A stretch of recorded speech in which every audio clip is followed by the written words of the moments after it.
Joe Biden gives the State of the Union address last night, live, and of course, last night we live streamed it too, so I've got a lot to say about this, even more, and now that I've actually had some sleep too, even more about what that is. But we're going to take most of what we have from news articles, so strap yourselves in. We've got a lot of stuff there. Kim Reynolds gives a rebuttal to the State of the Union, as is tradition for the opposing party to do so, but also Rashida Tlaib gives a rebuttal, and guess which one was more entertaining? We'll talk just a bit about what's going on with that and where that goes. And an assassination plot was foiled for Zelensky over looking at the other side of the world, so we'll talk just a bit about what's happening over in the Ukraine. And the House has passed a bill making lynching a federal hate crime. So, interracial violence and murder, which are already illegal, are now going to be extra super secret double illegal. If this bill passes, it's going to be all this and more. You're just mad you can't date me. I am Jay Edgar, and this is Contemporary.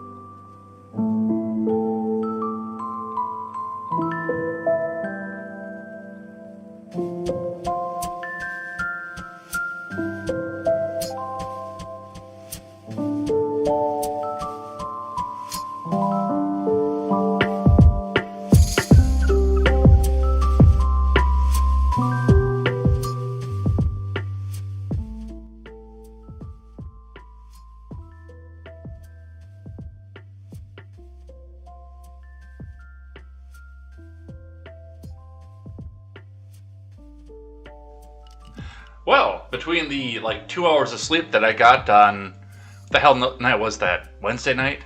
Monday night. Wow, I can't even get my day straight today. Between the 2 hours of sleep I got Monday night and staying up late to get the Contemporary, I mean, with the State of the Union itself, that was a rough one. I couldn't tell if I was falling asleep because I was actually tired or because Joe Biden is, for the most part, so unbelievably boring. Like, you're sitting there and you're... and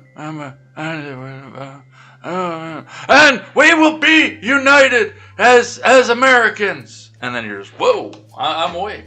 I didn't, but it was a good speech for the most part. The replay is actually still available on the Twitch side. So if you guys are over on Twitch and want to see it, I do have VODs that are saved for probably, I think it's up to a week afterwards. So if you guys want to go back and check that out and see what KTZed and I said throughout all of this here, we did shut the YouTube stream down last night because they will copyright pop in an absolute fucking second for doing State of the Union stuff and commenting on it in a way that's not favorable to the happy, pretty regime that they're trying to put out there. Now, of course, if we'd come on here and said, it's so inspiring, it's so great, they would have kept our stream up. Or if we were the accepted green check verified news media, Tim Pool, Daily Wire, etc., then they would have let us stay up. Even if we were against the president, they would have let us stay up off of that. But because neither one of us very much cares for the president of the United States, that didn't shut down. So we're going to go over some of that here. I know we're running really late today, but like I say, 2 hours of sleep plus up till a little after 11 getting at least the articles prepped. I didn't organize last night, unfortunately. I should have, but I didn't. So yeah, that's where we're sitting at right now, but we're going to get into it. We're going to get into all of this over here, talk about the State of the Union over here on Contemporary. But before we get started, do make sure you guys go and check out turnsofpagesproductions.com. turnsofpagesproductions.com, once we get launched, will be your one-stop shop for all of your news and commentary needs. Excuse me, we are in the fundraising stage right now, which means we will be checking to see if we can get some funding to make sure that our wonderful web developer, Bobby Joe, gets paid, because we like Bobby Joe and we want to make sure that she gets paid. But while we're getting up here and while we're going, you can check out great shows such as The Daily Ignoramus, The Breakdown with Birkenhoff, The R-Rated Conservative, the new upcoming project with Britt and Sean Hickman, and the Porch Boys. Go check out all those shows. They're all great friends to liberty and freedom. Well, maybe not always liberty, and looking over at you, Stephen, but definitely freedom and definitely the way of life that they think will bring you the best. So go and check out all those shows. It's going to be a great time. And for those of you on the inside on the know, if you guys do want to, go check out the Give, Send, and Go that we have there. Turns of Pages 101 is going to be extensions to that. Still trying to get that government name up off of there, so you can go and check that out. We've got a $20 donation in there from Fanning already, so that's really cool. We're 1% of the way there, you guys. If just 100 of you throw a little bit more of that in there, we'll get all the way up there really quick. But first, I've got to get in contact with these people and actually get some stuff taken care of here. But go check that out anyway. It'll be a great time, and you'll help us bring you news by the common man for the common man. Man, I feel as low energy as Joe Biden right now. But let's get into it. Let's go look at what the finance looks like here. The Dow was down throughout the day yesterday, all the way. I don't have a percentage there because we've already got the reset gone. But the Dow was down to 33,294.95. I do believe, if I remember correctly, it was just about 600 points down throughout the entirety of the day, which, looking in at the war effort that's going on, they're looking at the intensity, looking in at the number of sanctions that are going on in Russia, and the amount of fuel. The amount that fuel has jumped at this point, I'm actually a little bit not surprised, but we'll see what happens and where that goes. Looking in at your Bitcoin,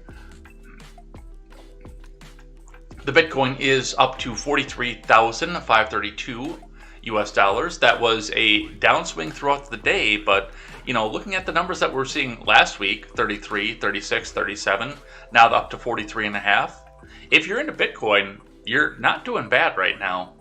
I myself choose not to be into Bitcoin, but it's not a bad place to be right now if that's the one that you choose to do. If that's the crypto that you choose to do, of course. Diversify, metals, industrials, stocks. Bonds I wouldn't do right now. I know that a lot of people, whoa, look at how well bonds are doing right now. Yeah, I wouldn't be in a bond right now if you gave me them for free. But that's what they're seeing coming up off the markets right now, 43,532 US dollars. That is down 1,121 US dollars and 60 US cents. But again, given the fact that we're seeing numbers as low as 33,000 last week, it's not doing too bad. Let's see what our industrials and metals are at right now. Copper is up, steel is up, aluminum is up, telling me that it sounds like the industrial markets are in full swing. A lot of green here today. A lot of green. In fact, it looks like up until we get stainless steel, it's all green. So all of your copper plates and brass plates are green. All of your steel plates, with the exception of stainless steel, are all in the green.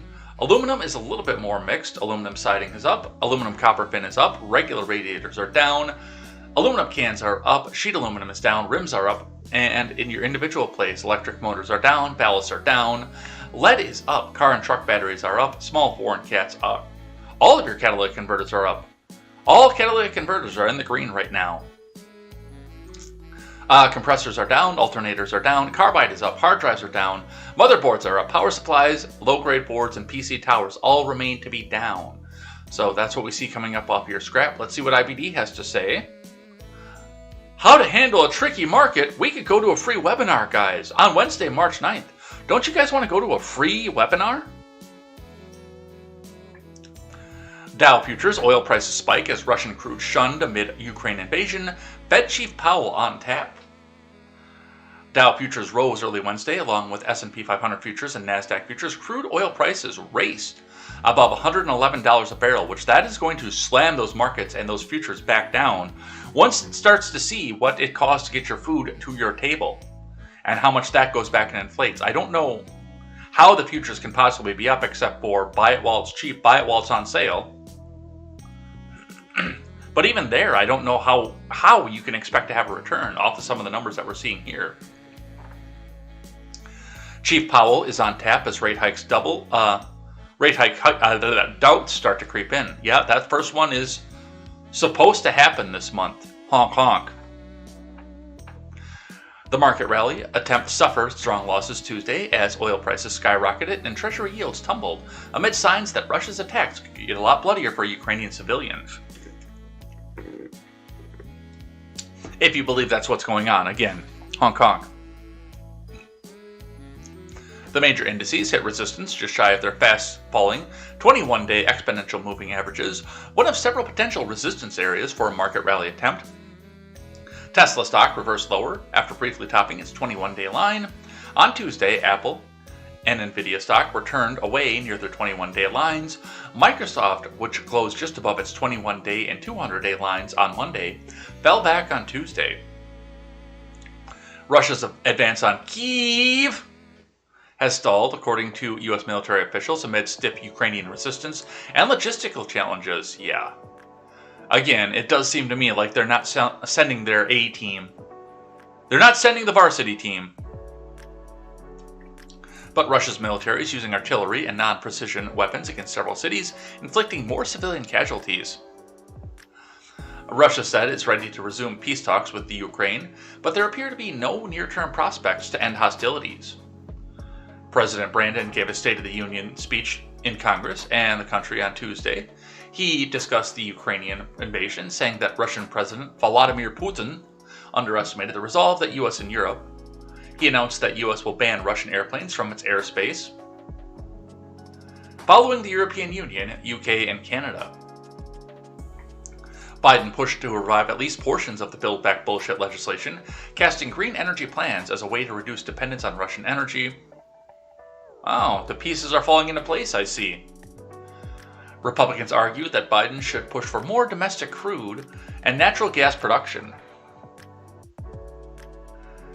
Powell will testify before Congress at 10 a.m. Eastern Time Wednesday. Powell is likely to signal that Fed rate hikes will begin at the March 15th to 16th policy meeting, but will stress flexibility. Russia's Ukrainian invasion and the subsequent sanctions are sending crude oil prices soaring, as well as big gains for base metals and grains, which is probably why we saw so much green in our scrap metals. That all threatens to push up inflation even more, while also exacerbating supply chain issues and slowing economic growth. Meanwhile, labor force participation could ramp up with COVID cases and restrictions quickly waning, easing supply chain and wage inflation concerns. Except for the people that, of course, don't want to go back to work. I'll be interested to see what the February numbers look like.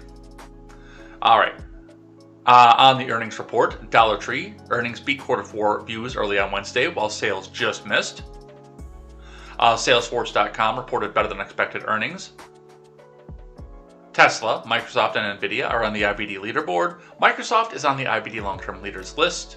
Let's see what the futures are at right now. Dow futures rose 0.6% versus fair value. S&P 500 also advanced 0.6%, and NASDAQ climbed 0.6%. New York Stock Exchange listed CRM is offering a boost to Dow and S&P futures. The 10-year Treasury yield rose 6 basis points to 1.77%, which means that somewhere in there was a pretty massive drop, because we were talking about 2% just last week. And remember, overnight action in Dow futures and elsewhere doesn't necessarily translate into actual trading in the next regular stock market session. Let's grab a quickie from CNN quick on markets now, and then we will get into the big news of the day.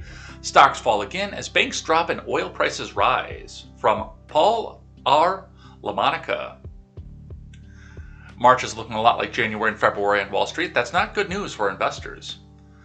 The Dow fell nearly 600 points on Tuesday, or 1.8%, one day after stocks capped off their second straight month of decline to start the year. The Dow managed to finish off its lows of the day, though. The Nasdaq and S&P were also hit hard, with each index falling about 1.6%. Rising oil prices, which spiked nearly 10% on Tuesday to above $104 a barrel for the first time in more than 7 years, are hurting sentiment. So is the rapid drop in long-term bond yields. The 10-year yield fell to about 1.7%, the lowest level since early January. What did I tell you? Stay away from the bonds. Lower bond rates are really bad news for financial firms, which tend to make money from lending operations and other businesses when rates are higher. American Express, JP Morgan, Visa, Goldman Sachs were among bigger losers on the Dow on Tuesday. Investors are now betting that rates will remain pretty low for a while as well, according to futures contracts on the CME. Traders are even pricing in a 2% chance that the Federal Reserve will keep rates at zero at its next meeting on March 16th. Which means that we'll get another few months of 7-8%. I would love to see 8%.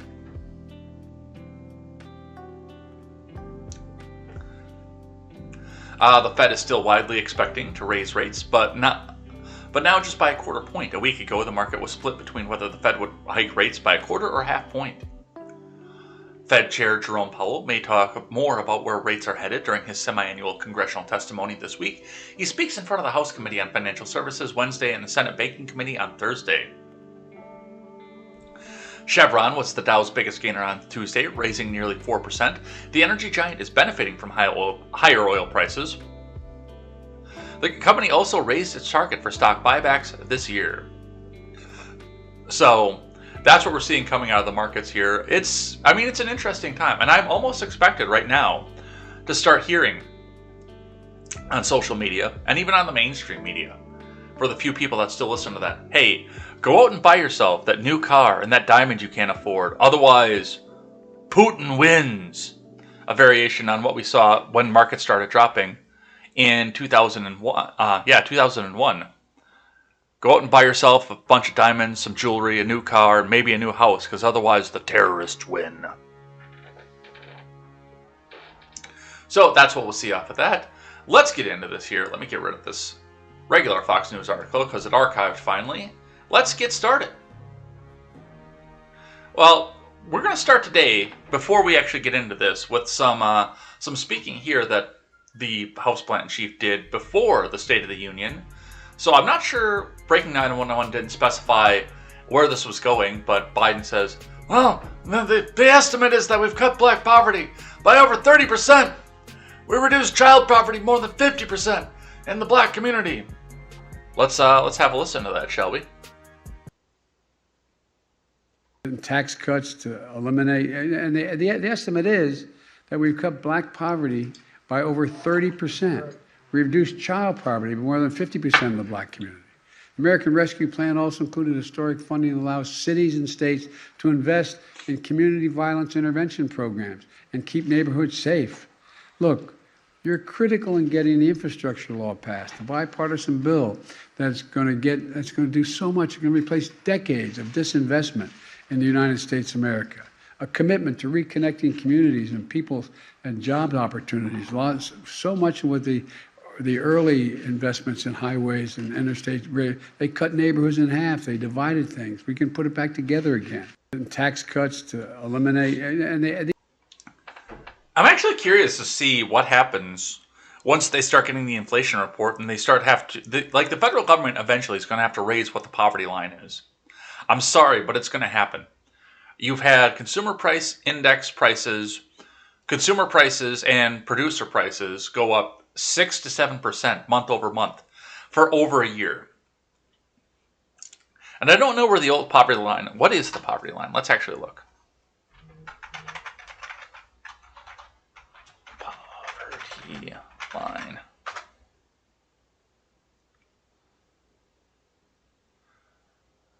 Yeah, for let's just say 2 kids in the household, or 3 people in the household, 2 kids. 1 parent, 2 kids. The federal poverty line is $21,960 a year, which I've been below that recently.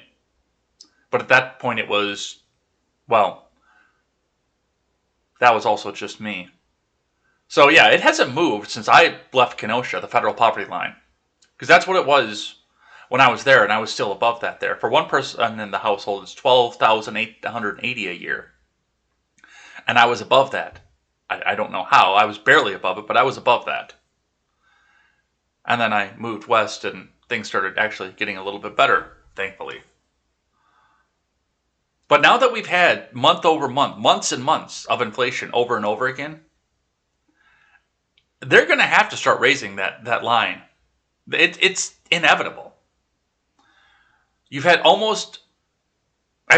over a year of steady, over 5% inflation. Those numbers cannot be feasible anymore. But let's keep going off of that. Nancy Pelosi got into the news before the State of the Union as well by telling us that she claims that people don't appreciate Biden because they don't know what he has done, from Virginia Kruta. House Speaker Pelosi claimed Tuesday that American people did not really appreciate President Biden because they don't know about everything that he has done for them. Pelosi told MSDNC anchor Andrea Mitchell that Biden's first official State of the Union scheduled for that evening was going to be very important because it would allow the president to showcase everything that he's been able to accomplish. Yeah, about that. But let's listen to the Crypt Keeper. Now, the polls show Americans deeply pessimistic about the economy. Inflation's only going to rise with what's happening on the energy front with this war. What do you attribute to that? What the decline in the president's polls, even on COVID, on how he's handled it, what can he do to turn this around? Well, I think tonight's going to be very important because for people to appreciate what the president has done and that working together with the Congress, they have to know what it is. President Lincoln said public sentiment is everything. With it, you can accomplish almost everything. Without it, practically nothing. But people have to know for public sentiment to... There you have it. You don't appreciate Joe Biden because you don't know what it is that he's done for you. So that's what it is. Now let's get into the actual speech itself. Reading from the Blaze. Oh no, I still have one other funny one to get to before we get into this. Never mind. Reading from the Blaze, local news report accidentally places photo of Biden on report of a man accused of touching a girl inappropriately. From Carlos Garcia. I wonder if there's video of this happening. Yeah, there is. An awkward and apparently accidental showing of a photo of President Joe Biden with a report about an accused child molester went viral ahead of the president's first State of the Union speech. A report from the WTAE-TV Pittsburgh showed a news anchor transitioning from a report of a robbery to that of a serious accusation against an elderly man. A 71-year-old man, no, he's actually 78, was accused of inappropriately touching a 12-year-old girl at the Walmart in West Mifflin Sunday afternoon, she said.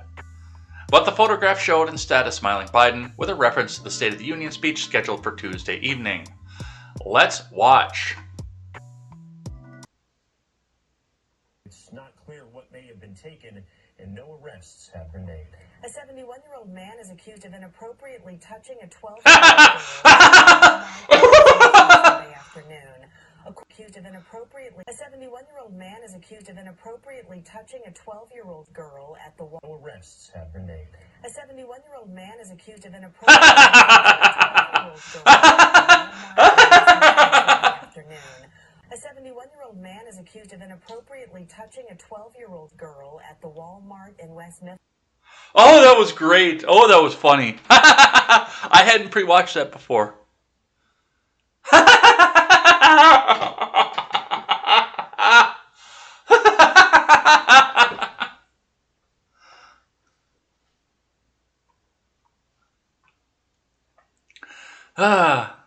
Well, that brightened my day.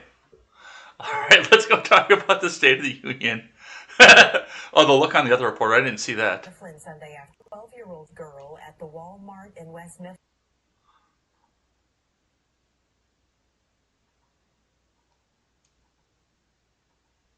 Come on. Yeah.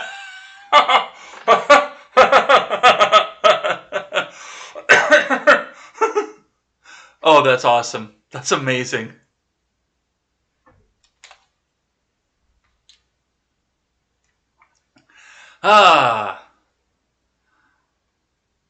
Nice. All right, now let's go talk about the State of the Union. All right, from ABC 6 Action News to start off with, fact check. President Biden's claims from his first State of the Union address, coming to 6 Action News from the Associated Press. The Associated Press is fact-checking President Brandon's first State of the Union as he grapples with Russia's invasion of the Ukraine, a stalled domestic agenda, and lingering COVID-19 pandemic. Which is weird because you wouldn't think that the Associated Press would be doing that. You would think that they'd be telling us the propaganda that the White House wants us to hear, that everything is awesome. Let's actually look at this. Some of the claims we've examined. Pinko fucking pox. Biden. Severe cases are down to a level not seen since July of last year. The facts. Biden overstated the improvement, omitting a statistic that remains worrisome marker of the toll from the pinko pox. While hospitalizations are indeed down from last summer, deaths remain high. Hong Kong. The CDC COVID tracker shows 289 deaths on July 1st, 2021. This past Monday, the CDC tracker reported 1,985 deaths. Hong Kong. Yeah, I don't believe any of your numbers anymore. None. Zero. That's a bunch of crap. We didn't lose 2,000 people in a day to the pinko fucking pox. Otherwise, we wouldn't be talking about the State of the Union or Russia or anything else. That would be plastered all across the front of CNN. Even they can't cover that up. 2,000 people may have died yesterday. That may be true, but they didn't die of the pinko fucking pox, so fuck you. Biden, on Intel's plans for new factories in Central Ohio. Up to 8 state-of-the-art factories in place, 10,000 new jobs. The fact, his statement is premature. That many factories are not imminent and may or may not ever be built. Earlier this year, Intel announced that it would open 2 factories expected to employ 3,000 people.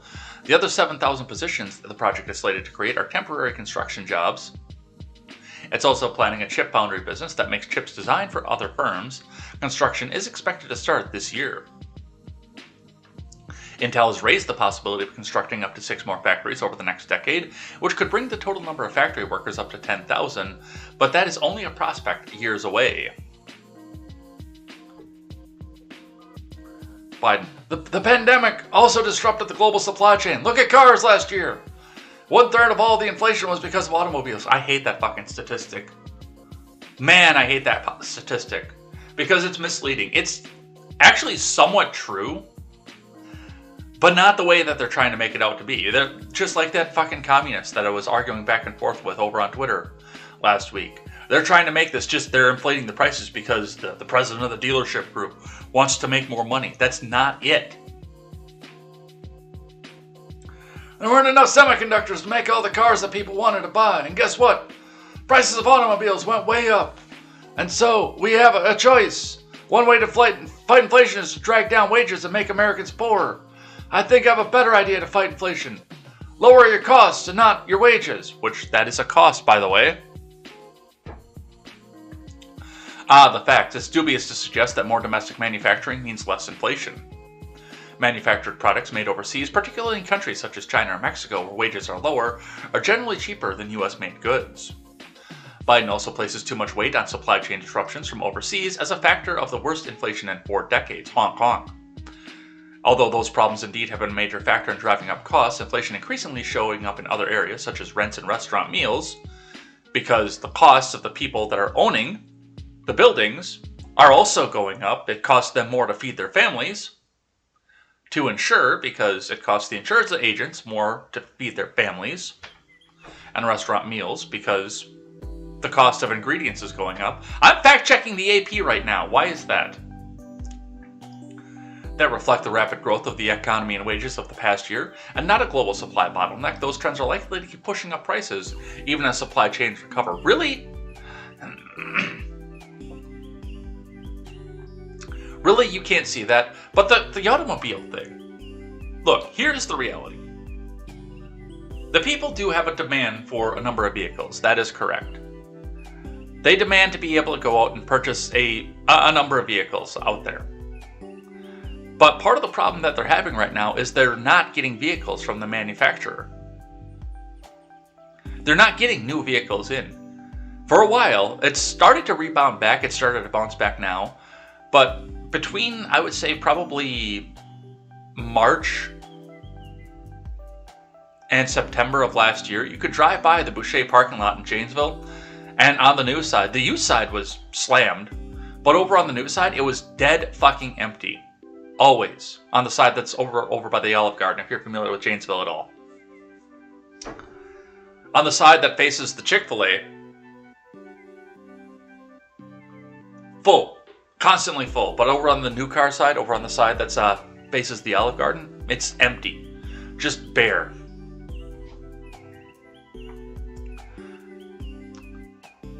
But people still need to come in there and buy the cars. So in order to try to entice people to come in and sell their car, they were offering well more than Book or Blue Book or anything else off of this. And you know, when they buy, it's like my truck. I bought my truck for $16,500.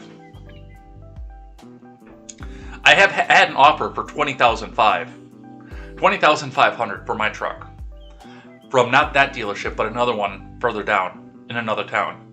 I've had an offer for $20,500 for that truck because it looks really nice. It got the previous owner dressed it up really nice. It sounds good, even though the tailpipe is broken off. The resonator is still there. So, and it's got, for its year, relatively low miles. It had relatively low miles when I bought it. It had 92,000 miles on it when I bought it. And even with a trip to Florida and a trip to Georgia on the thing, and a few trips back and forth to Redacted County on the other side of the state, the mileage is still relatively low. It's only got, I think, 118,000 miles for a vehicle that's 8 years old.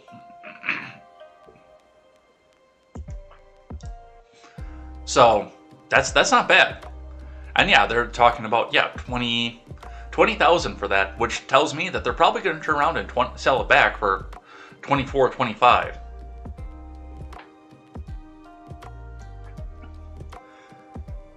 Because they can't get inventory in to sell that $80,000, $90,000 pickup truck that just came off the factory floor. I hate that statistic. I really do. EVs. Biden promoting his $1 trillion infrastructure law. We're done talking about infrastructure weeks. We're now talking about an infrastructure decade. We'll build a national network of 500,000 vehicle charging stations. Not so fast. The bipartisan legislation approved by Congress ended up providing just half of the $15 billion that Biden had envisioned to fulfill a campaign promise of 500,000 charging stations by 2030. And again, why isn't the private market stepping up to this? I mean, before they pulled the infrastructure plan in, even in my tiny little redacted city that I live in, of under 5,000 people, both of the local Quick Trips in town have a charging station on them. Before the infrastructure bill passed, they've had a charging station in them since I moved to this town in 2018. The one actually had one in there before I moved to this town because I started scouting this town a little bit beforehand. The Quick Trip in the town that I lived in before that, all about the same size, had a charging station in it.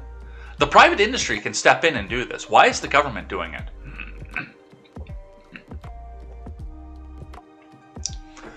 Biden's Build Back Bullshit proposal aimed to fill the gap by adding back billions to pay for charging stations, but Manchin in December declared that bill dead in its present form due to cost. Guns. Biden asking Congress to pass the measures he said he would reduce gun violence. Repeal the liability shield that makes gun manufacturers the only industry in America that can't be sued. The only one. Okay. Before we even go into the propaganda that the AP is going to put back out, I think that's going to be the last one we're going to do on this article. Before we look into the propaganda that they put out, gun manufacturers are not shielded from liability. If I'm out at the range with my Smith & Wesson and the bolt flies off mid-shot and cracks me in the forehead and I fall to the ground dead, and upon inspection, because it's gun related, upon inspection, the detectives in the county that I happen to be shooting in look and find that there was a manufacturing defect in the tabs that hold the bolt on. You can better bet that my family is going to be right up in line to sue the fucking pants off the Smith & Wesson company.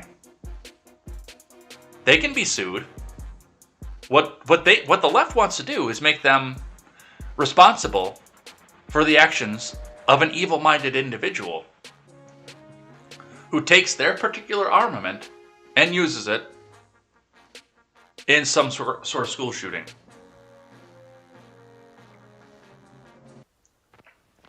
The facts, that's false. While gun manufacturers do have a legal protection from being held liable for injuries caused by criminal misuse of their weapons thanks to the '05 Protection of Lawful Commerce and Arms Act, they are not exempt or immune from being sued. The law includes 6 exceptions where manufacturers or dealers can be held liable for damages their weapons cause, including defects or damages in the design of the gun, negligence, breach of contract or warranty regarding the purchase of a gun. And this whole thing with the Sandy Hook, that was for wrongful marketing. That wasn't wrongful marketing. But regardless, that's the propaganda that they're putting out there. And just like I said, if the slide on my Smith flies off and cracks me in the forehead, they're getting sued.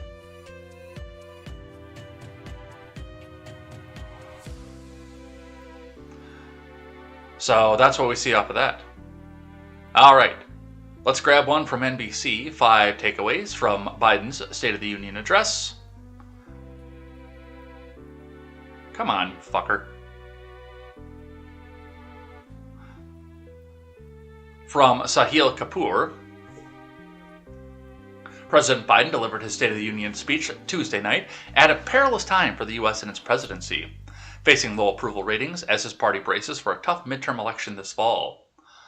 Biden sought to strike a tricky balance between touting his successes on the pinko pox and the economy, while emphasizing the pain many Americans are still feeling because of rising costs and anxieties that Russia's war against the Ukraine could spiral into a larger global conflict. He also made a plea for Congress to pass his stalled domestic plans. The State of the Union is strong because of you. The American people are strong, Biden said. We're stronger today than we were a year ago, and we'll be stronger a year from now than we were today because we've had to go through the after effects of your bullshit fucking domestic agenda that you've already managed to pass. This is our moment to meet and overcome the challenges of our time. Again, you. So here are some takeaways. Biden aimed for unity and got it, with a few exceptions. Biden sought to emphasize unity and received it at certain moments, most notably with an overwhelming standing ovation when he said, "The answer is not to defund the police, the answer is to fund the police." Which I've already looked at that, and I know what that was. That was an attempt to take away a campaign ad from Republicans coming up into the midterms. Yeah, they did betray their progressive base, or not the progressive base. And honestly, if you're a progressive in this country and you don't vote for Biden up in 2024, or any of his fucking cronies, or any Democrat for this, if you guys all go stay home, I wouldn't blame you at this point. Because this was something that was promised to you right from the beginning. As soon as you saw George Floyd and the fentanyl take over his body, that be brutally murdered by Derek Chauvin in a premeditated fashion. I'm sorry, I spoke outside the narrative. But as soon as they saw that, you were promised that there would be no more police ever, except for the federal ones, the capital ones that you guys like. And yet, here we are, now they're talking about expanding and funding police. The chamber erupted in applause when he declared, "We, the American U.S., will stand with the Ukrainian people." But there were boos from Republicans when Biden knocked the 2017 GOP tax cuts, which morphed into cheers from Democrats when he touted the $1.9 trillion pinko pox pork barrel bloated spending plan. Later, when Biden discussed immigration, Boebert and Green sought to get a build the wall chant going. It fizzled when others didn't join. No shit. Marjorie Taylor Greene is a plant. Boebert I'm still on the fence about.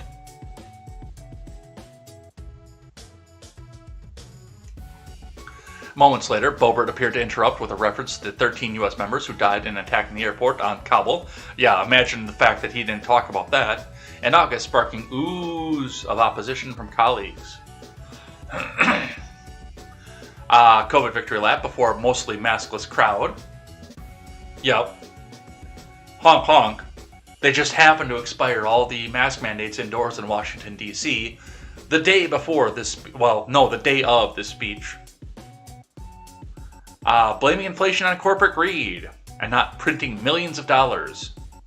Biden bashed trickle-down economics, and in what appears to be a new tack, leaned into blaming inflation on corporate greed and price gouging, because that's what his base is telling you. That's what they're trying to impress on you, and not the printing of billions of dollars.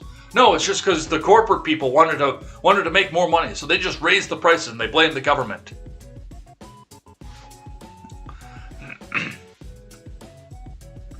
Biden pushes anew for the Build Back bullshit priorities without using the name, because at that point the name is toxic. And democracy versus autocracy. Russian President Vladimir Putin's invasion of the Ukraine put a finer point on one of Biden's enduring themes, promoting democracy and defeating autocracy. He inveighed against Putin and touted the importance of the NATO alliance and the U.S. diplomacy. We should be out of NATO by this point. He proclaimed an unwavering resolve that freedom will always triumph over tyranny. Blah, blah. This is all McCarthyite propaganda once again. Report card from Fox News. President Biden's State of the Union report card. Experts give their grades. Former speechwriters and communications experts for top elected officials and cabinet secretaries weighed in on Brandon's first State of the Union address Tuesday evening, praising the president for his strong support of the Ukraine amid Russia's multi-front invasion, but criticizing it for being lackluster and uninspiring. Well, that's because he had nothing. Let's see. David Weilzall, posture of weakness, grade C. Weilzall, president of the ghostwriting firm 7th Floor Strategies and former chief speechwriter at the State Department, gave Biden a C, saying the president's remarks lacked references to China and failed to address other national security issues. He can't do that, though. He did talk about China, but they can't do that because they are funneling money and jobs over into China right now. That would be hypocritical.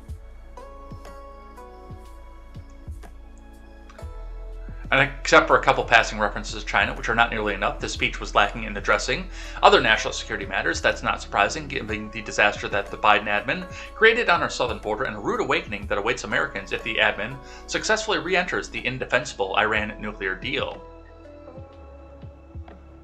David Litt. It's an A! Who Joe Biden really is. And of course, David Litt is a former speechwriter for President Obama, so he worked for the person who's most likely pulling the Biden strings right now. Gives it an A. That was an A speech, Litt told Fox News Digital. He did exactly the things he needed to do. This is a moment when he's trying to remind a lot of Americans who voted for him, who approved of his job performance, as recently as June or September, why they supported him. So he was speaking to 10% of people. Rob Noel, former Secretary of State Mike Pompeo's speechwriter, gave it a C- due to both content and flow of the address. The intro on Ukraine worked well enough, but boy did he move on quickly, and not to anything particularly compelling or new. As a technical matter, the speech felt strung together and disjointed, with cram-ins and jumpy transitions. Yeah, that's actually not a bad point to that. We wondered how he got from one point to another, from COVID to cancer, from police to cancer. He did jump around a lot, didn't he?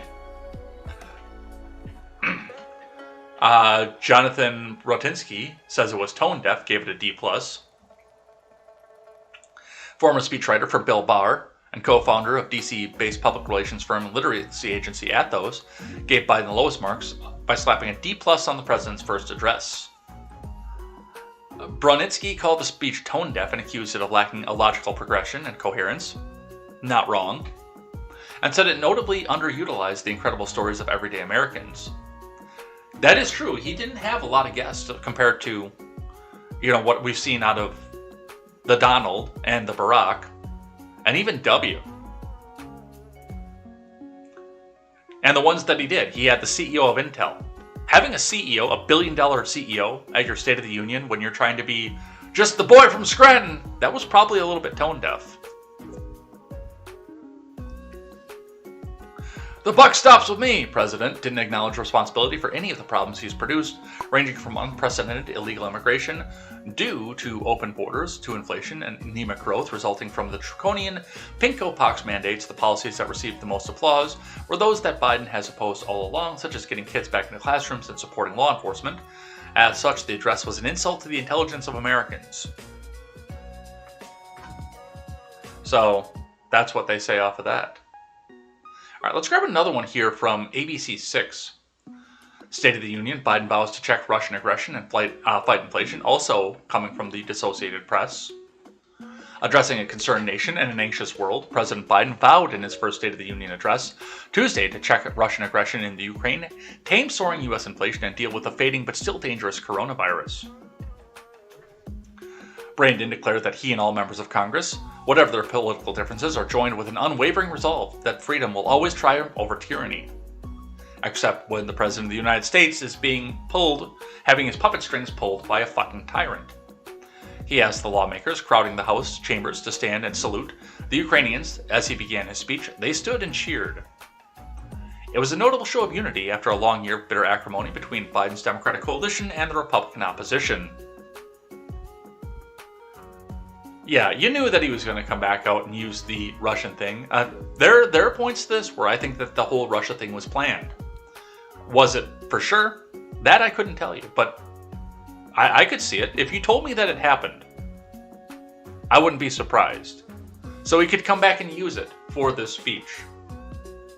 And even that's falling flat because there's no diplomacy to be had, and Zelensky told you to go and get fucked when you try to offer to go in there and take care of it for him. So, that's what they say off of that from CNN. Some of the guests, First Lady Jill Biden includes Ukrainian ambassador on her list of State of the Union guests. From Kate Bennett. First Lady Biden will host the Ukrainian ambassador to the U.S., Oksana Markarova, in her box at Tuesday night's State of the Union address, among a number of other guests. Markarova in recent weeks has been an outspoken defender of Ukraine in her country's fight against the Russian invasion, of course. On Monday, Markarova met with members of Congress to ask for continued sanctions and more weapons, saying, "We're not asking anyone to fight for us."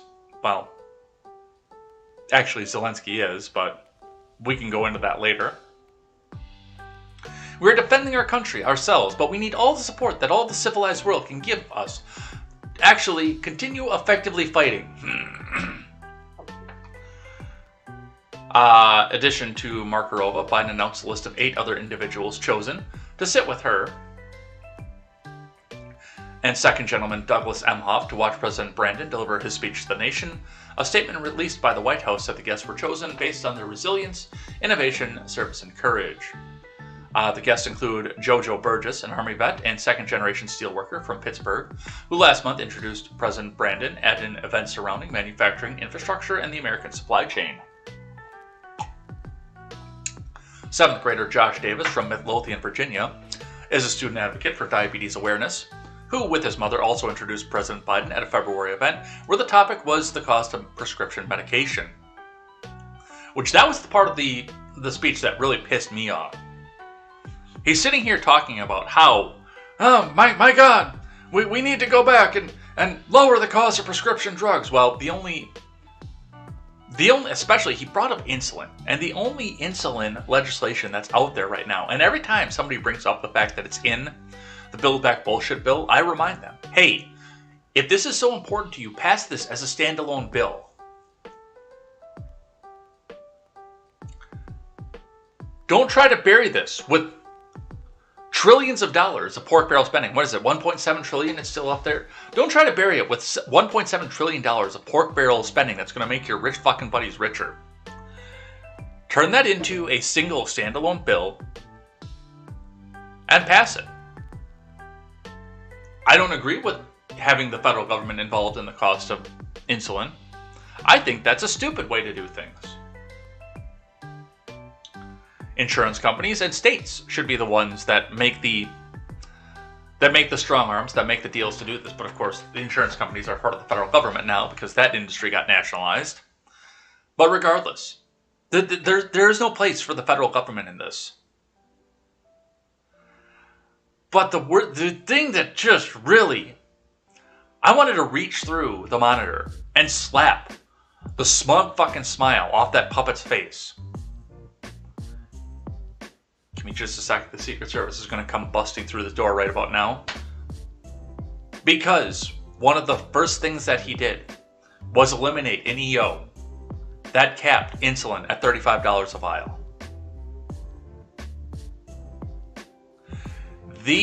One of the first things before anything else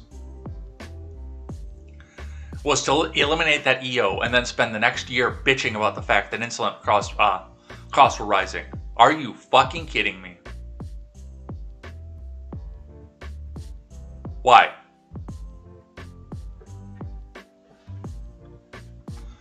Riffin Duro from Galloway, Ohio is a nurse who's been on the front lines helping the pinko pox patients since the beginning of the pandemic, at times isolating herself from her young son in order to protect her family from the heightened dangers of her job working with patients. Pat Gelsinger is the CEO of Intel, which, again, if you're just the boy from Scranton for the working people, that was probably not good optics to have that dude up there with you. Which in January announced a substantial investment in a semiconductor manufacturing plant in Ohio. The building of the facility will be done by union laborers, creating thousands of jobs. And of course, Frances Haugen, who made headlines last fall, honk honk, when she revealed practices of her former employer, Facebook, honk honk, that jeopardized safety and security, honk honk. Haugen testified before Congress, honk honk, on the internal workings of the social media giant, honk honk, advocating for changes in policies and protections for vulnerable groups, including teenagers. I still consider that entire story to be an absolute load of bullshit. But those are the guests.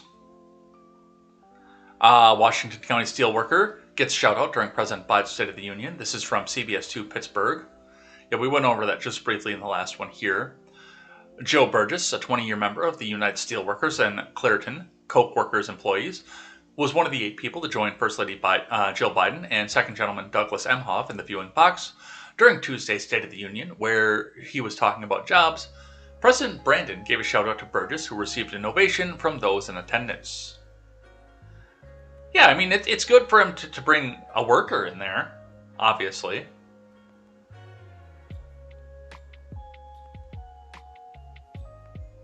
But while you've got the one steelworker in Pittsburgh, because you're the boy from Scranton, how many other jobs have you destroyed? How many other jobs have you made it impossible to keep in this country?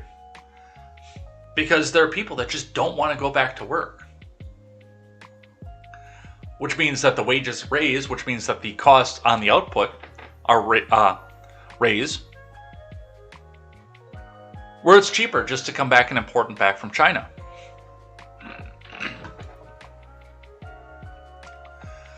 Apparently there was a meme that happened that I missed here. Pelosi sparks new State of the Union meme during Biden burn pits moment. House Speaker Pelosi drew massive attention on social media during President Biden's State of the Union address on Tuesday evening for her oddly giddy reaction to the Biden's remarks about the burn pits in the Middle East. Well, that's where a lot of the bodies of her political enemies wound up throughout her time in Congress. Oh, you're in my district and you don't want to vote for me? Oh, you're in the military? Oh, let's get you out on the front lines.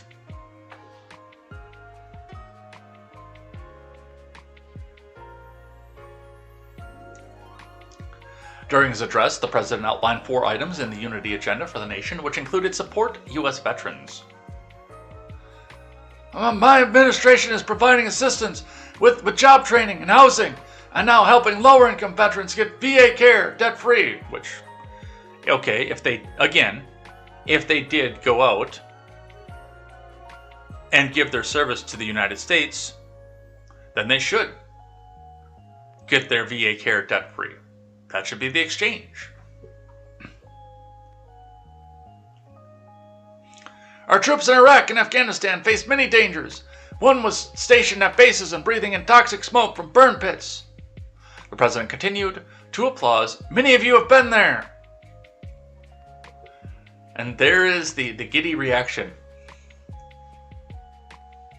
As the president delivered his remark, Pelosi was seen standing up behind him, grinning and rubbing her knuckles together as if pulling back an ill-timed clap. Which I'm sure Arbolt is already ready to make into a meme. And KTZed, too.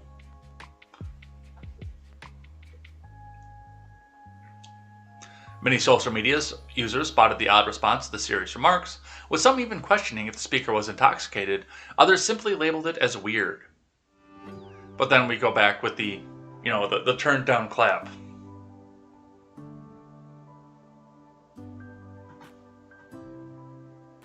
Let's have a look. And our troops in Iraq and Afghanistan have faced many dangers. One being stationed at bases breathing in toxic smoke from burn pits. Many of you have been there. Yeah, I don't know what's going on with that, actually. That is kind of weird. But, well, it is. And I guess I missed that too, especially because I work with a Marine wife who came back and hosted us with. So thank you again, KTZed, for helping us out with that, helping to deliver the remarks off of that. But regardless, we were both outraged over the fact that, yes, in addition to the fact that the people were coming back with the cancer, they were actually put over there for reasons that we now know they didn't need to be there. And this asshole in the Senate signed off on sending them there. Like the burn pits that we saw in the movie Jarhead, which I've seen bits and pieces of. Yeah, that's what he's talking about.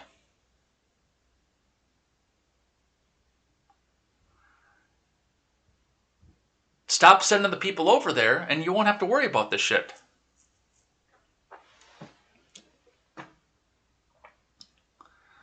But that's what we see off of that.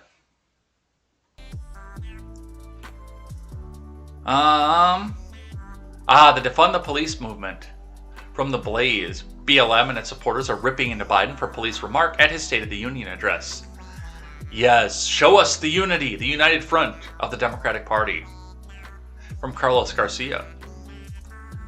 The official account for the BLM movement and many of its supporters lashed out at President Biden after he proclaimed that Democrats would help fund the police in his State of the Union speech. Arbolt, are you there?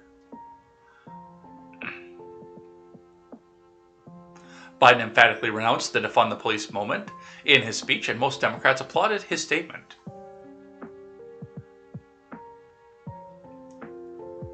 Proven strategies like community violence interruption, trusted messengers, breaking the cycle of violence and trauma, and giving young people some hope, said Biden. We should all agree that the answer is not to defund the police, it's to fund the police, he added. Fund them! Fund them! Biden continued during the applause. Fund them with resources and training. Resources and training they need to protect our communities. And there is Maxine Waters watching that.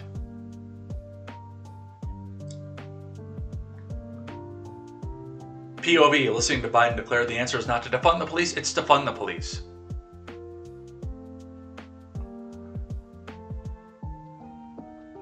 Others were far more angry in this. Fund the police. Fuck you, Joe Biden. I fucking hate this shithole country, tweeted one user who identified himself as a communist. Love how Biden listed a bunch of bipartisan things he signed for many groups, and then for black people it was like, fuck your marches, more money for the police, suck it blacks, real cool stuff, replied another commenter. Charming. LMAO, mask off, I guess this geriatric Republican light fuck read. Well, he ran as a Democrat for his entire career and signed the 1994 crime bill. I don't know what it was that you guys expected out of this, but I knew this was coming. Dude says we need to fund the police. He's an enemy of the people. Simple as that, replied Albert Corrado, a candidate for the LA City Council. Fuck off, Joe. The police are corrupt, racist, transphobic, queerphobic, institution. All cops are bastards, said another detractor. Ron Helton, anytime. Establishment centrist Democrats have blamed progressives and the Defund the Police movement for their relative losses in congressional and state races in the 2020 election in one memorable incident. Majority Whip Jim Clyburn of South Carolina said on MSDNC that the Defund the Police movement was a non-starter even among black Americans and called it a chokehold around the Democratic Party. No, I mean, that's a... And my opinions on the police do vary from my libertarian friends, of course, because they claim to be for the freedom, for the working man, and yet the first person they go after is a blue-collar worker. I still, to this day, my ire is on the amount of laws that these police, who are human and can be corruptible, have at their disposal to make life hell, a living hell, for people that they don't agree with, for people they don't like. They have the resources to put themselves on a power trip. And I really think, from the beginning, that the first thing we should be doing is strip them of those resources. Get rid of a lot of the laws. Get rid of a lot of the reasons that they have to just take you out and be the bagman for the state. And a lot of them are going to have to resign because we don't need as many people on the force and we don't have the laws. As a blue-collar person myself, as the descendant of generations of blue-collar people myself, I can't bring my ire directly to the blue-collar first. When I know all these assholes like Joe Biden, the white-collar, are the ones who are pushing the beginning of this.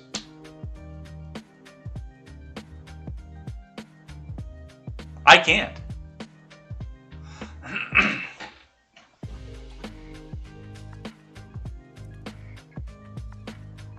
But, yeah, that went over really well. That went over apparently really, really well with progressives.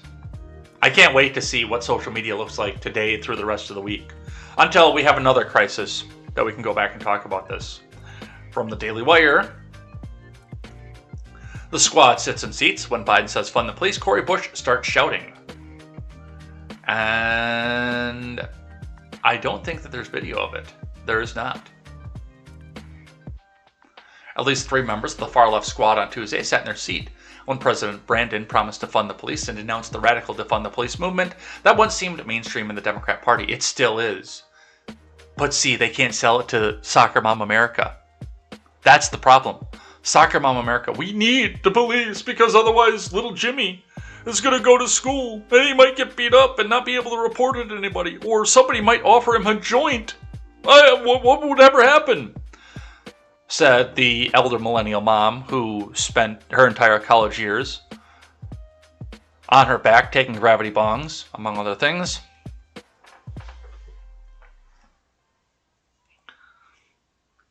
The American Rescue Plan provided $350 billion that cities, states, and counties can use to hire more police, invest in more proven strategies, Biden said Tuesday, according to Politico.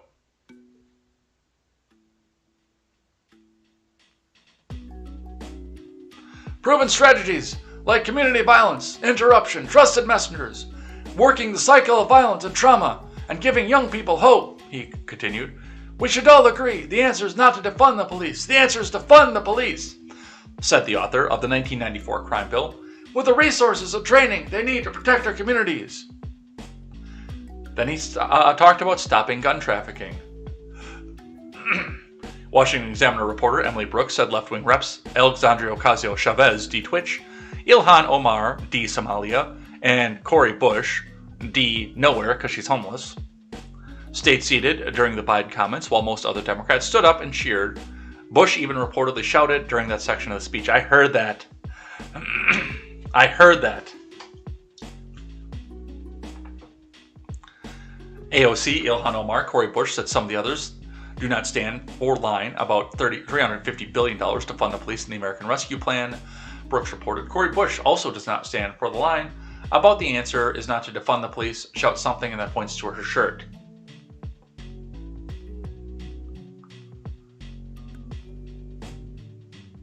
My State of the Union fit 18,000. That's how many people whose clemency petitions are sitting in the backlog waiting for the president's review. Justice delayed is justice denied. President Biden, we're urging you to start granting clemency now.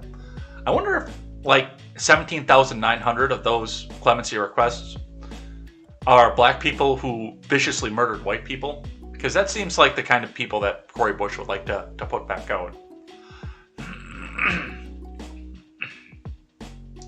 So, that's what we have off of that. Let's grab one from Politico. Moving on to the responses. Now, Kim Reynolds gave a response to the State of the Union, And there was another person who his name passed off of this, but Rashida Tlaib gave one, and we watched some of the Kim Reynolds speech, and we watched some of the Rashida Tlaib speech. And the Kim Reynolds speech was just as propagandistic as the State of the Union address, but it wasn't an outright demand to vote from what we saw of it. And again, we stopped probably about maybe halfway through it to go listen to the rebuttal coming from the same side. And Rashida Tlaib gave an almost full-on, full-out campaign speech. This wasn't a rebuttal. This was a, please come out and vote for Democrats. Look at all this.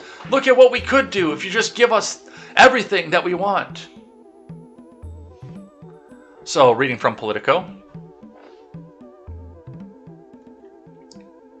From Nancy Vu, Rashida Tlaib gave her own response to President Brandon's State of the Union address, touting the wins of the White House while directly contrasting with Biden's talking points on climate change and police reform. Speaking on behalf of the Progressive Working Families Party, the squad member mirrored many of the issues mentioned in Biden's remarks, commending the admin for boosting the struggling economy and for quickly tackling the pinko-pox pandemic, which a lot of that happened to be because of the news and the fact that it disappeared once it got politically inconvenient, but we don't talk about that. Through healthcare and financial relief, but the Michigan lawmaker quickly pivoted, homing in on talking points that the president either avoided or had a differing opinion on. Tlaib particularly focused on climate change, calling on Biden to ban federal fossil fuel leasing and to direct federal agencies to reject permits for new projects. In contrast, the president barely mentioned climate change, which was at odds with his domestic agenda of making the biggest climate investment in U.S. history. Other progressives noted that Biden's meager climate mentions, including Alexandria Ocasio-Chavez, D-Twitch, who told MSDNC, "It definitely was a lost opportunity, puppy." Tlaib's comments also contrast with the president's police reform, specifically defunding the police. "We can't police away homelessness, poverty, or a mental health crisis in our country," said Tlaib. "Care, not more criminalization, is how we ensure lasting safety for all."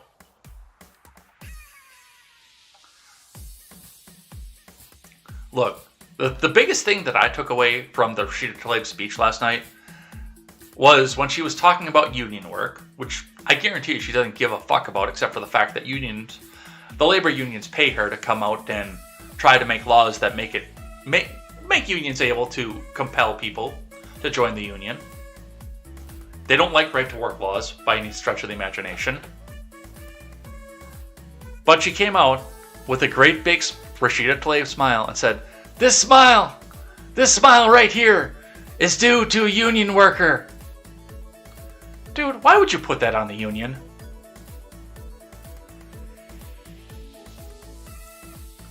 Why would you blame the union for bad genetics? Seriously. From the New York Post, Dems liken squad member Tlaib's State of the Union rebuttal to keying your own car. From Mark Moore, far-left squad member Rashida Tlaib will give one of the two Democratic rebuttals to President Brandon's State of the Union speech on Tuesday, drawing the ire of centrists in her own party, including one who described it as keying your own car. Tlaib said that she would speak on behalf of the Progressive Working Families Party in response to Biden's address in order to call out fellow Democrats who blocked the president's nearly $2 trillion Build Back bullshit social spending program last year. "No one fought harder for Build Back Better and a pro-democracy agenda than progressives," Tlaib said in a statement to Politico. "The work is unfinished, and we're not giving up on what our communities deserve. We need to get as much done for the people as we can this year and elect a majority that can deliver for working families in 2023. But some question her loyalty to party. Those are scary words right there, and the admin, by making a major speech as Democrats are trying to hold on to a narrow majority in the House and Senate in November's midterm elections. It's like keying your own car and slashing your own tires, Josh Grottheimer told Axios, adding that the idea was massively counterproductive. It only highlights the real tension between socialist and Far left and the common sense moderate wing, which is focused on crime, cost, tax cuts, and affordability, and turning the page on the pinko pox, he said. Rep. Philemon Villa of Texas, another centrist, argued that we should all stand by our president in times of crisis. I thought we were supposed to be standing by Mother Mary. No, Mother Mary stands by us when we find ourselves in time of trouble. And she comforts us. Speaking words of wisdom, let it be.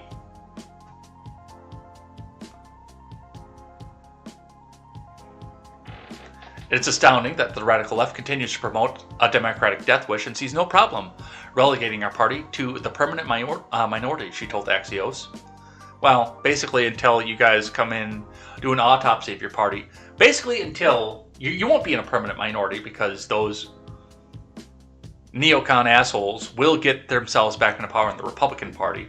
But until you sit down and give your party an autopsy and figure out where your problems are, which are in the progressive wing, you deserve to be in a permanent honk minority. Until you get some of these idiots like Rashida Tlaib out of there, you deserve to be in a permanent minority. So you will get no sympathy from me on that. Pramila Jayapal tried to put some distance between Congressional Progressive Caucus, which she leads, and the comments by Squad's Tlaib, but she also pushed back on criticism of her ally. You know, that is not a Progressive Caucus response. It's a wonderful nonprofit organization called Working Families Party, and they have asked the lawmaker to reply, Jayapal said. I think it's fine. I think she's doing a great job, and I think anyone who wants to respond can respond. And yet you won't take credit for it. Interesting. Jayapal added, any opportunity to talk about the things we've gotten done for the people is good. So that's what they say off that. Sinema got in on the action. Kyrsten Sinema gave a written address to which one of the replies to it was, yeah, this one right here. Sorry, Senator, but they chose Kim Reynolds of Iowa to give the Republican response. Next year. Senator Sinema goes and says, as the world watches Russia's unprovoked and illegal attacks on a free and democratic Ukraine, we are reminded that there is much more that binds Americans and Arizonans together than pulls us apart. We stand united with Ukraine and our allies against Russian aggression. Focusing on what unites us allows us to deliver lasting solutions, like our historic bipartisan infrastructure law that will lower costs and improve the lives of everyday Americans. When's that going to start? I welcome President Biden's support for our policies boosting American manufacturing of semiconductors, ensuring Arizona veterans, including those exposed to harmful burn pits, receive the care they've earned, and lowering health costs for Arizona seniors. Arizonans want to get back to normal, but continue to be hurt by rising prices and empty store shelves. I call on the admin to ensure government spending is targeted and thoughtful. Well, you could also call on it at the end, but you have a D next to your name, so there's that.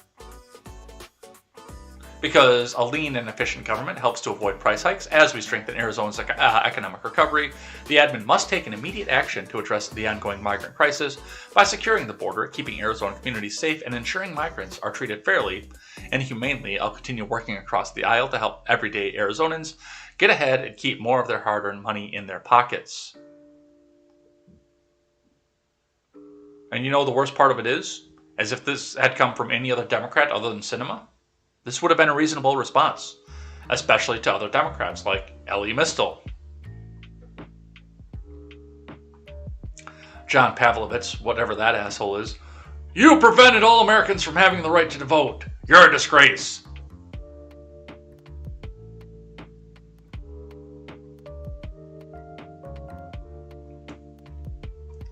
From the Daily Wire, Elon Musk even got in on this. Elon Musk hits Joe Biden hard after the State of the Union. Tesla and SpaceX CEO Elon Musk blasted President Brandon following his State of the Union address, noting his decision to ignore Tesla in favor of Ford and GM's new electric vehicle ventures. During a speech on Tuesday, President Brandon nodded to Ford and its manufacturing in the U.S., while the White House has frequently lauded efforts of Ford and GM. Tesla, the world's largest EV manufacturer, has often been omitted.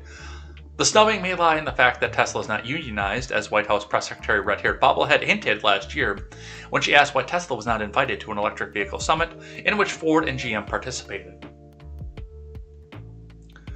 Joe Biden tweets out, Ford is investing $11 billion to build electric vehicles, creating 11,000 jobs across the country. GM is making the largest investment in history, $7 billion to build electric vehicles, creating 4,000 jobs in Michigan. Elon Musk says Tesla has created over 50,000 U.S. jobs building electric vehicles and is investing more than double GM and Ford combined. FYI to person controlling this Twitter. Nice, because you know, of course, that President Brandon doesn't control that Twitter. But yeah, I mean, and part of this is Elon Musk is seen as an enemy to the outside people. He's one of the richest people in the world. We hate him. But yet we won't talk about the salary of the CEOs of both Ford and GM, which are extensive, partially because GM is owned by the government, and partially because, as they said, they unionize when they can, or when they have to. Sometimes they put stuff down south where there's no union, but they unionize. So they're good little servants of the administration. All right. Briefly from Politico here. We are at 9 o'clock, so we're up on the clock at this point. The left gears up to grow its numbers in Congress. Progressives are looking at a trio of Texas candidates this week to jumpstart a transformation of the Democratic Party in Washington. From Holly Otterbein and Elena Schneider. Progressives spent 2021 getting rolled in election after election, losing congressional races and high-profile mayoral contests across the map.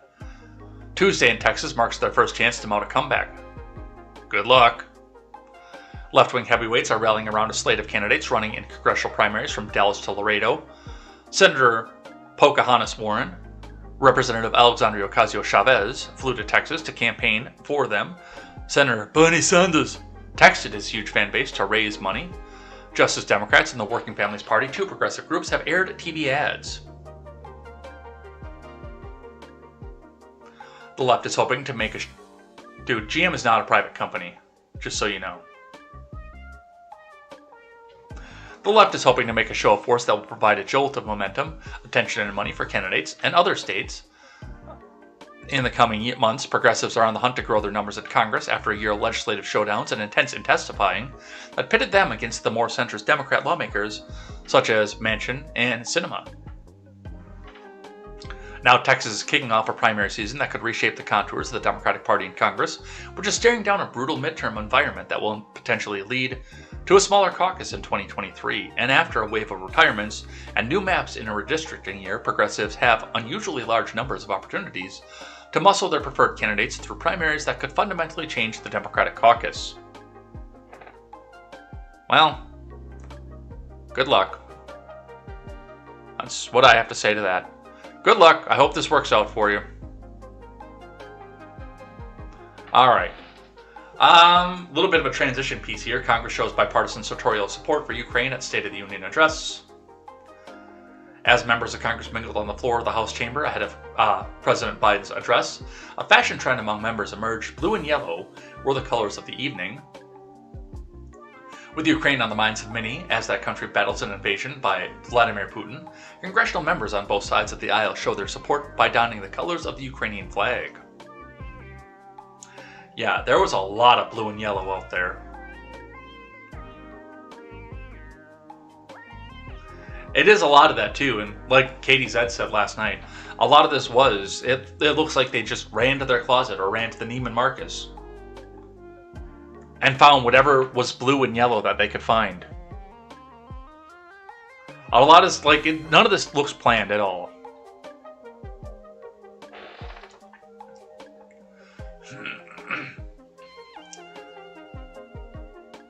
But that's because the ongoing situation is still going over there.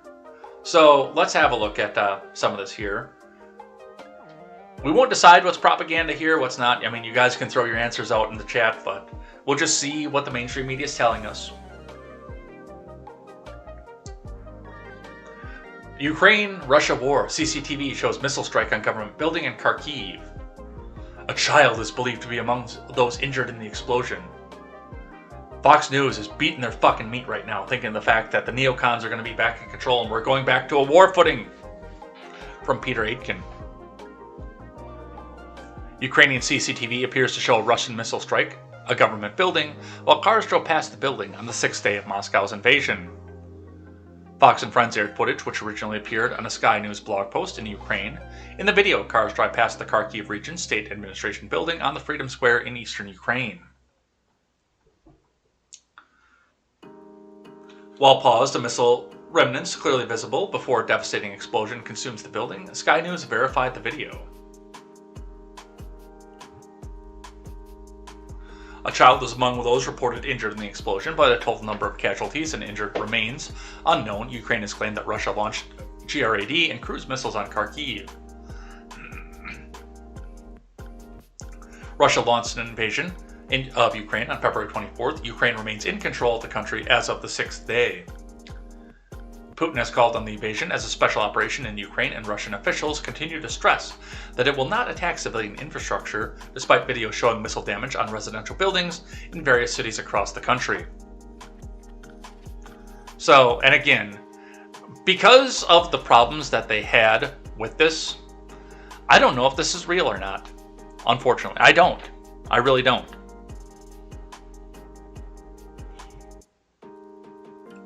Because they've been caught lying so many times. The Ghost of Kiev.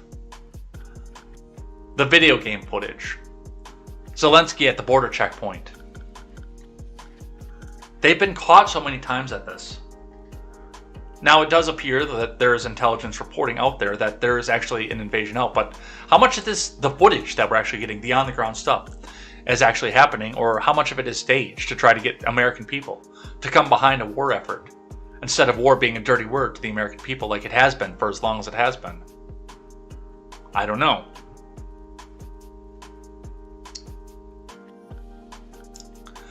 From Axios, Zelensky assassination plot foiled, Ukrainian authorities say. From Ivana Sarik,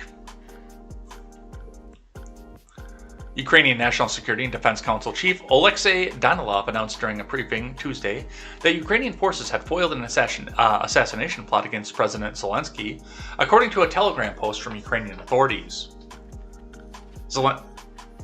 Why is Axios using Telegram as a citation? Wasn't Telegram a Nazi site like 3 months ago? Zelensky has said that since the start of the invasion, that he would be a prime target for assassination. Last Thursday, he warned that Russian sabotage group had entered Kiev and were hunting for him and his family. According to the Telegram message, Danilov said that the elite union of Chechen special forces, known as Kadyrovites, had been behind the plot and subsequently had been eliminated. We're well aware of the special operation was to take place directly by Kadyrovites to eliminate our president, Danilov said per the post. Ukrainian authorities have been tipped off about the plot by members of Russia's Federal Security Service who do not support the war, he added. Danilov elaborated that the Kadyrovite group has been divided into two, with one being destroyed by Gostomel and the other under fire. So, why it matters? Again, well, basically, if you take out the figurehead, you've won the battle. Generally, the next person in line is like, okay, I surrender. Kind of like in the opening, the big war scene in Phantom Menace.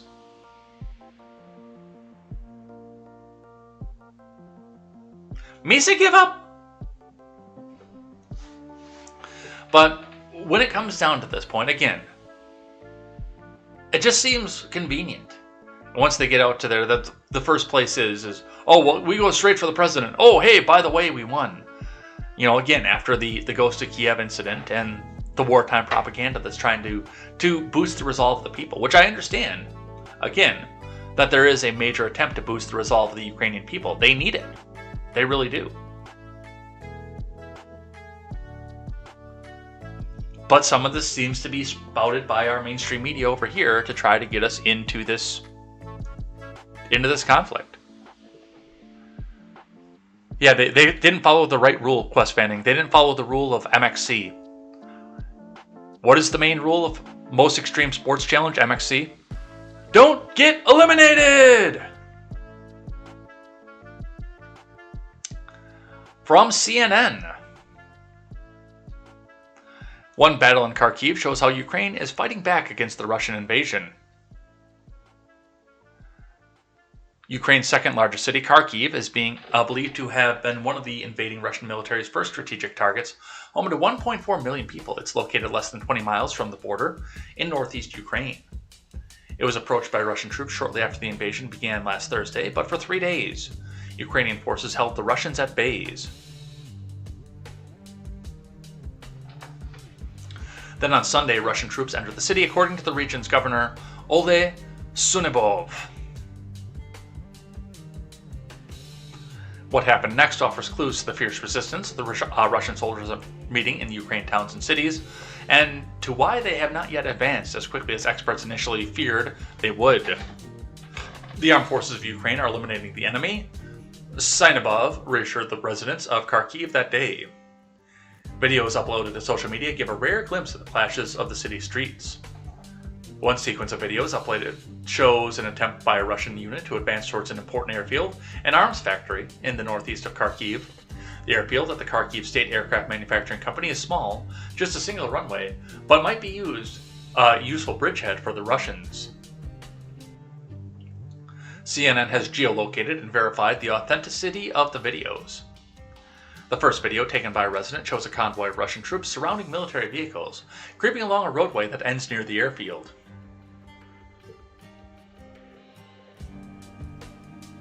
Две штуки пока вижу. Третий ползет, солдаты крадутся с автоматами на изготовку.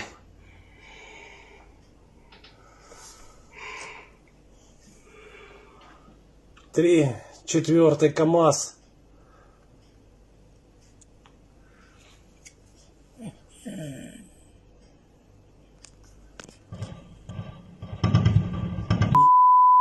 С тяжелого стреляют в сторону домов.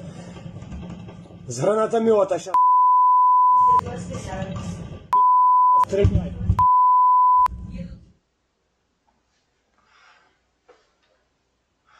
A second video taken after the firefight shows the military vehicles reversing an apparent retreat. The Russian troops are seen huddled behind their vehicles.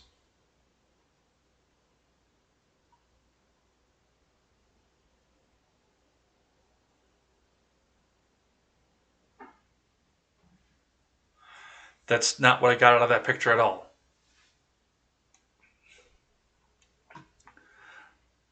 Reuters journalists who went to the location after the firefight shot video showing one of the Russian vehicles from the military convoy abandoned and a significant amount of blood staining on the snow in the ground nearby.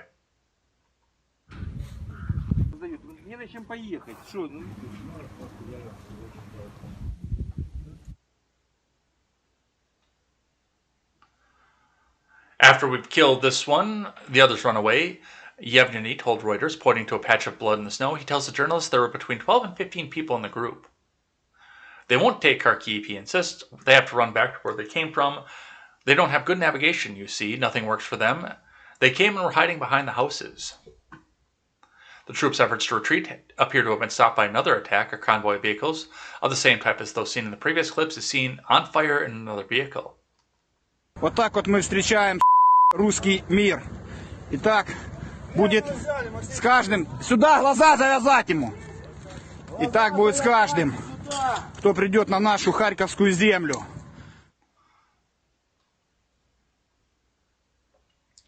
This is how we greet the bitch Russian army, someone is heard shouting in the video.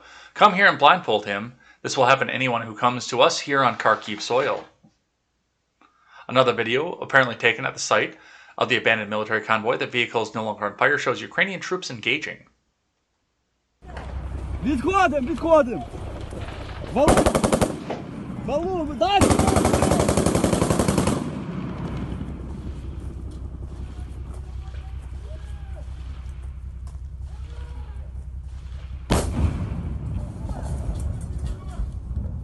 Фрайкор сила! Прямо в рот попалось.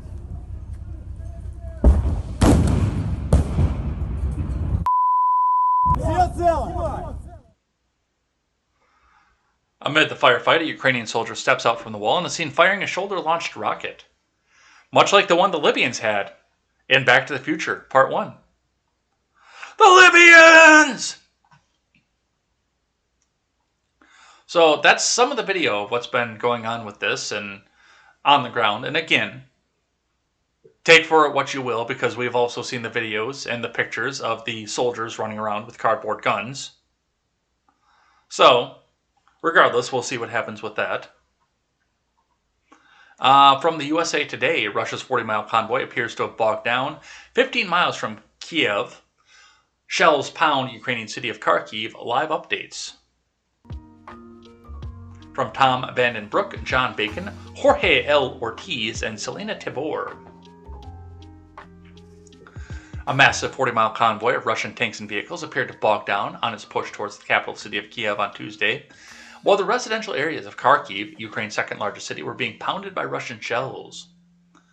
The military advance drew within 15 miles of Kiev center, amid signs that the troops are running out of gas and food.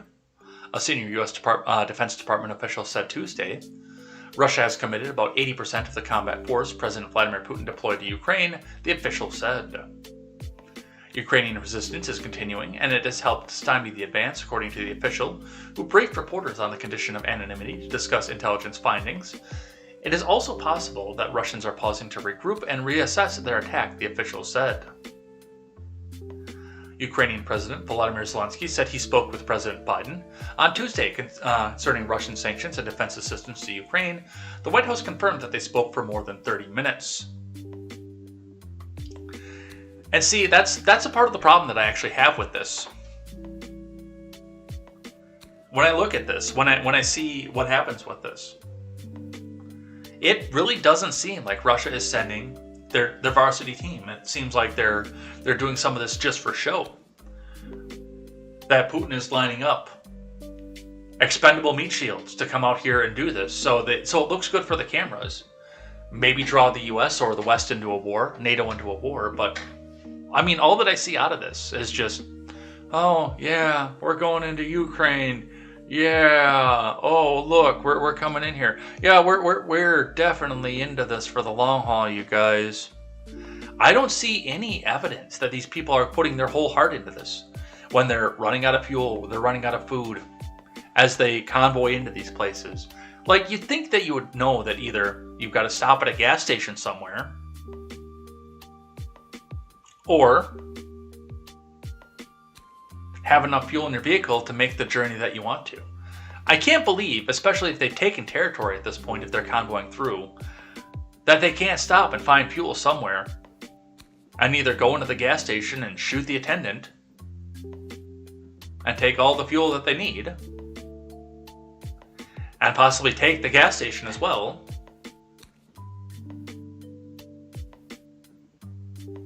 But you gotta know that your vehicle's not gonna run forever.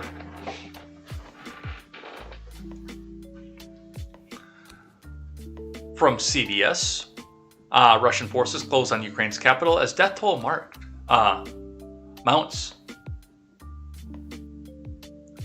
Satellite image showed a 40-mile-long Russian military convoy approaching Ukraine's capital of Kiev on Tuesday. As authorities said, Russian forces carried out a deadly attack on the city's main TV tower. The plotting Russian advance on the ground came while Ukraine's second-largest city, Kharkiv, was hit by the intense shelling as Vladimir Putin's invasion of the neighboring nation entered its sixth day. The UN Human Rights Office said Tuesday that at least 136 civilians have been killed by Russia's assault, including 13 children. President Brandon devoted the first 12 minutes of his State of the Union address Tuesday night to the Ukrainian invasion. He announced that the U.S. was joining European allies in closing the airspace to Russian planes. Lawmakers from both parties rose to their feet and applauded over and over again as Mr. Biden condemned the invasion and lauded the bravery of Ukrainians.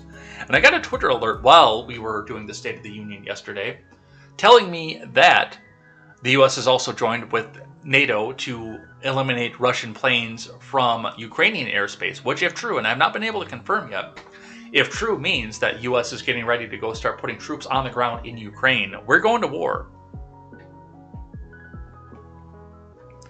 And I don't like any of this. But yeah, they're headed for Kiev. Again, I don't know why they went the direction that they did when Belarus is right there and they were staging from Kiev, but, you know, it is what it is. Let's grab one from CNBC. We got to at least get through this Ukraine stuff, dude. I don't know if we even can. We might have to leave some of this for tomorrow. But some of it won't be relevant by tomorrow too. So Putin's popularity soared after Russia invaded Crimea. This time it's different. Honk honk. From Holly Elliott. When Russian President Vladimir Putin launched his first invasion of Ukraine in 2014, in which Crimea was annexed, his popularity rating soared in Russia. Back in February 2014, just ahead of Crimea invasion, Putin's popularity stood at 69%, having languished at 61% in November of 2013, according to independent Levada Center, but it rose to 82% in April of 2014 after Russia made its move on the Ukrainian peninsula.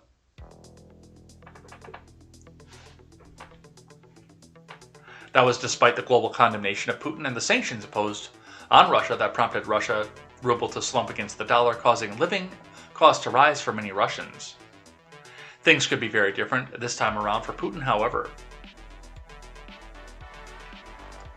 Russia's broader invasion of Ukraine has been widely deplored, and this time the West has taken united, unprecedented steps to punish Russia, imposing massive sanctions not only to Russia's economy, but targeting its financial systems and ability to function or be viable on a global stage with cultural and sporting institutions like Eurovision Song Contest and FIFA, suspending Russia's participation in events. It hasn't taken long for ordinary Russians to feel the pain of sanctions and Putin's invasion of Ukraine. The ruble has again plummeted against the dollar, prompting Russia's central bank to raise interest rates to 20% on Monday from 9.5%. The move prompted a desperate Russia to queue at banks and ATMs in a bid to withdraw their money in a haste.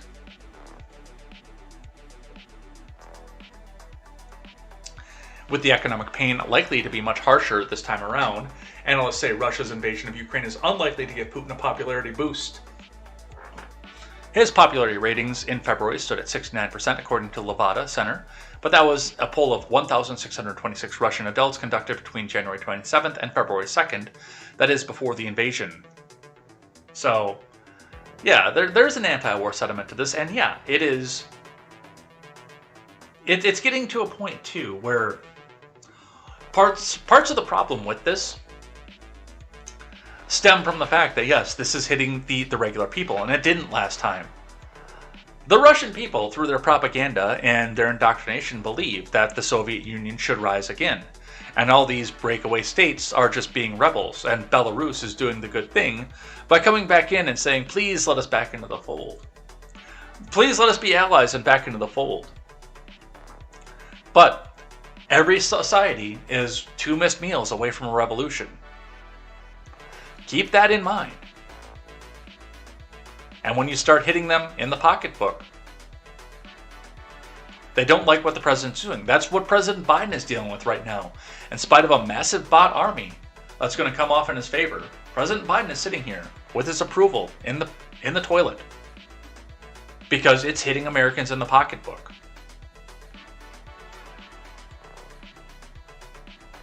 All right. With that, I think we do have to step off here. I think we will have to pick up some of the rest of this tomorrow. We're out of time. But before we head out of here, the last part of this is going to be, we do have to talk about something that I'm thankful for, because it's Wednesday. We've got to restore our faith in humanity. We've got to be thankful here. And really, honestly, there's always a lot to be thankful for. We're sitting here right now. We're watching some of this. One of the big things I'm thankful for is the way that the media has fucked the people over. Now, of course, everybody knows that I'm trying, in the process of building, a news site for the common man, by the common man. And I'm thankful right now, and this may be just a little bit greedy on my part, that the media has tanked so much of their own credibility at this point. People like you guys aren't looking, and even though we use mainstream media news sources on this program, you're looking for this so somebody can read between the lines of the propaganda that they're pushing out. The media has lost credibility. The majority of what we do on the show is not reading the media verbatim. It's reading what's actually happening between the lines of the media. I'm thankful for that. I'm thankful, and it's not just you guys. A lot of the mainstream out there is starting to look at this and say, why the fuck are we listening to these people? Why are we trusting these people? The mainstream media is one of the least trusted organizations in the world right now, at least in the US. And I'm thankful for that. I think that's awesome. I think that's great. And I think we need to do more of that. We need to get more of the message around. I want to see more people on this program, on Daily Ignoramus, on KTZed Redemption. We had a massive surge of people coming in last night. We had almost 20 people at one point last night because the people didn't want to sit there. And we're competing, by the way. We had one of the biggest audiences on this channel competing against Styx, against Porch Boys, against Tim Pool. And we're still trucking along because people don't want to see these mainstream outlets anymore. So, and we're actually still small enough that we can read the chat as we go. But with that, I'm thankful for that. I'm thankful for what the mainstream media is doing to cut themselves off the knees. And we're going to head out of here for the day. So let's get the outro music up and let's go. So, thanks everybody who came by and chatted with us this morning here. As always, remember that even though we don't do a lot of live chat throughout the week here, we do an extensive thank you to the live chat at the end of the week and even check in some of the live chat on Friday, so come back and join us for that. Otherwise, no night streams tonight, where I'm actually going to take some time and rest and get some stuff cleaned up. And come back and join us, tomorrow morning for more Contemporary. We will see you then. Stick around if you're on Twitch, and we're going to go rating, and we will see you next time. And until then, you guys, take care. I am Jay Edgar, and this is Contemporary.